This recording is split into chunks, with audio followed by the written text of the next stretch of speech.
একটি হাদিসের মাধ্যমে আমরা জানতে পারি যে বুনিয়াল ইসলাম আলা খামসিন শাহাদাতু আল্লাহ ইলাহা ইল্লাল্লাহ ইলা আখিরিল হাদিস।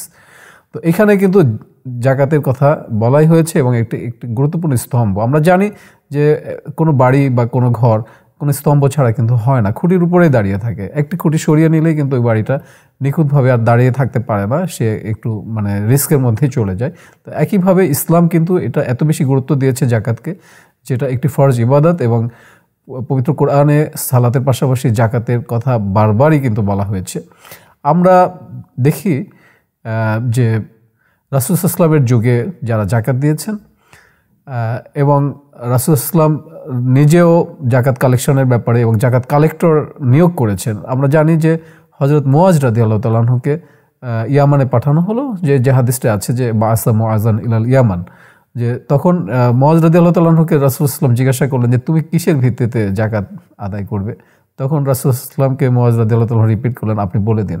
তখন রাসূল সাল্লাল্লাহু আলাইহি ওয়াসাল্লাম বললেন যে তাদের যারা ধনী আছে তাদের থেকে সম্পদটা নেবে এবং তাদের যারা গরিব আছে তাদের মধ্যে সম্পদটা বিলিয়ে দিবে। আচ্ছা, একইভাবে আমরা পরবর্তী খিলাফায়ে রাশিদিনের সময় আমরা দেখি যে হযরত আবু বকর রাদিয়াল্লাহু তাআলা আনহুর সময় কিছু কিছু লোক জাকাত দিতে অস্বীকার করছিল।